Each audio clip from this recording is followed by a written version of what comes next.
Located in Homestead, Pennsylvania, the Homestead steel mill was an important factor in the industrial landscape of the United States. The mill became the center of a major labor conflict in 1892 that would become known as the Homestead Strike. The Amalgamated Association of Iron and Steel Workers, which represents the workers who were primarily employed by the Carnegie Steel Company, called for a walkout in protest to planned salary cuts and worsening working conditions. An intense and violent battle broke out between the labor force and the wealthy businessmen, especially Andrew Carnegie and Henry Clay Frick. The Homestead Strike had both immediate and long-lasting effects. When Frick intervened and called in the Pinkerton National Detective Agency to put an end to the strike, it resulted in a deadly clash between the workers and the Pinkertons. After several months, the strike was shut down when the state militia was finally called in. As we stood amid the disorder of the Homestead Mill strike, we could scarcely envision how these turbulent times would shape our future and that of those after us. Our manpower fuels the pockets of Carnegie, yet he gives us little wages, long hours, and inadequate quality and quantity of food. The strike was more than a mere battle for fair wages. It was a profound struggle for dignity in the face of industrial giants, and a sense to finally achieve the American dream. The air filled with the cries of our fellow strikers, outweighing the sound of a hammer beating on steel, and billowing smokestacks embedded in our fierce resolve. I recall vividly these harrowing scenes that unfolded.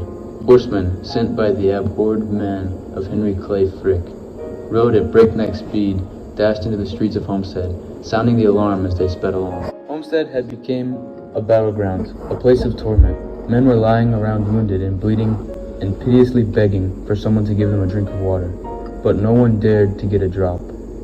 Although water was all around us, it is a wonder we did not all go crazy or commit suicide. The memories still vivid in our minds. Our defeat at Homestead was not merely the loss of a battle. It was the collapse of the American dream.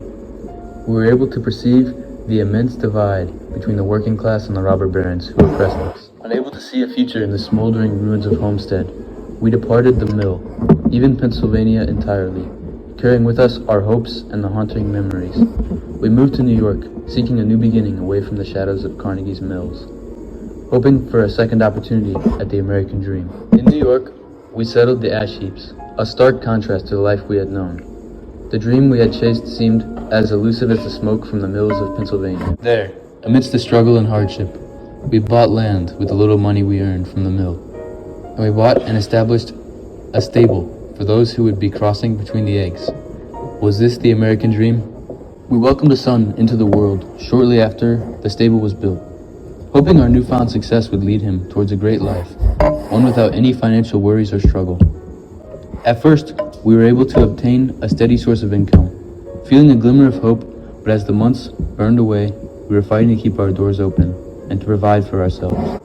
Remembering life at Homestead, I soon realized that achieving the American dream was impossible, especially for workers like us. I was not disappointed about what I had failed to accomplish, but rather the gloomy, desperate, and sorrowful life that lies in the future of my son.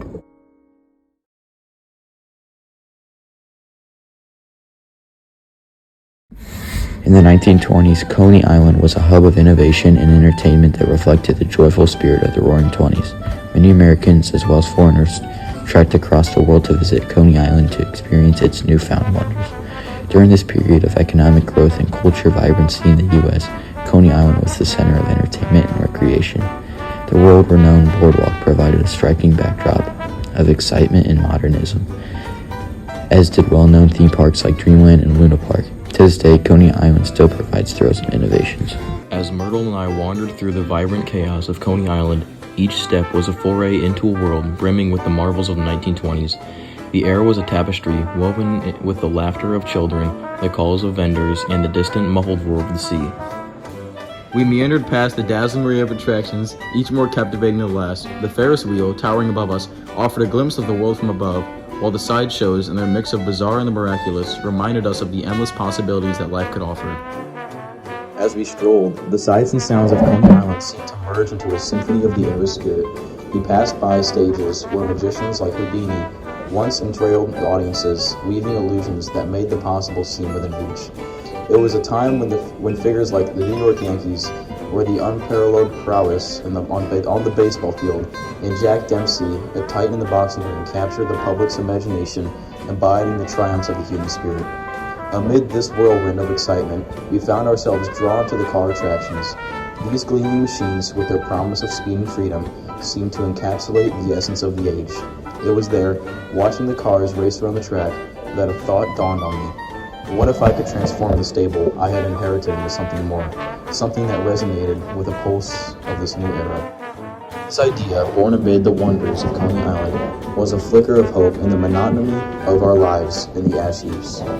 It was a darling dream, inspired by the whirlwind of progress and innovation that surrounded us.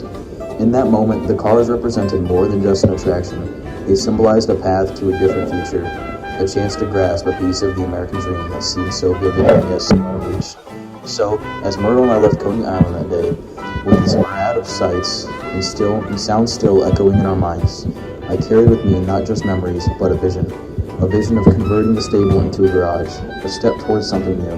It was a bold move, perhaps even a reckless one, but in the heart of the 1920s, amidst the clamor for progress and the pursuit of dreams, it felt like the only move worth making.